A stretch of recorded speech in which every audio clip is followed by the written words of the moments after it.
আজকে আজকে কথা তুমি আজকে এপি আন্দোলনে আছো, তুমি যদি জি 24 ঘন্টা এডিটরকে দেখো, তুমি কি হাত মেলাবে না? মানে এদের প্রত্যেকের সঙ্গে আমার অত্যন্ত মানে মধুর ব্যক্তিগত সম্পর্ক। ইন্ডিয়া পাকিস্তানের ম্যাচ হয়, ইন্ডিয়া পাকিস্তানের ক্যাপ্টেনরা হাত মেলায় না একদম, কিন্তু ওরা কি বলে আল্লাহু আকবার, এরা কি বলে মেরা ভাই, কি ভারত মাতা কি? আমি বুঝতে পারছি না। আমি এই রাজনীতিতে আমার একটু, তুমি যদি বলো রাজনীতির মধ্যে সমস্যাটা কি আমার জন্য ব্যক্তিগত সমস্যা হচ্ছে কে ভুল ব্যাখ্যা দেওয়া হচ্ছে তাদের কর্মীদেরকে। লড়াইটাকে কে জয় শ্রীরাম বলবে, কে আল্লাহু আকবার বলবে সেটা না, কে ভারতকে উন্নতিতে নিয়ে যাবে। আজকে কথার কথা, আমরা তো আমাদের দেশে প্রাইম মিনিস্টার যখন ইলেকশন হচ্ছে এবং আমরা তো পাওয়ারফুল দেশ হতে চাই, আমরা স্বাধীন দেশ হতে চাই, নিজের উপরে সেলফ ডিপেন্ডেন্ট দেশ হতে চাই। মানে আমি আমার দর্শকদেরকে বলতে চাই যে অন্য বিদেশে আমেরিকা লন্ডনে যখন এই প্রেসিডেন্ট ইলেকশন হয় তখন ওরা কি বলে, আমরা সুপার পাওয়ার দেশ হব, আমরা নিউক্লিয়ারটাকে এইভাবে নিয়ে যাব, এরপর যদি করোনার মতো এরকম ওয়ার্ল্ড ডিজিজ আছে তার জন্য আমরা প্রস্তুত থাকবো, এইটা নিয়ে তারা ভাষণ দেয় মানে ইলেকশনের আগে।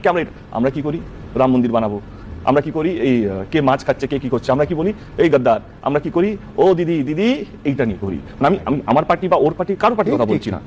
বিদেশে যখন আমরা বলছি আমরা 3 ট্রিলিয়ন হব, 8 ট্রিলিয়ন হব, যতক্ষণ না আমরা আমাদের ভাষা, আমাদের ব্যবহার, আমাদের কর্মীর কাছে একটা সঠিক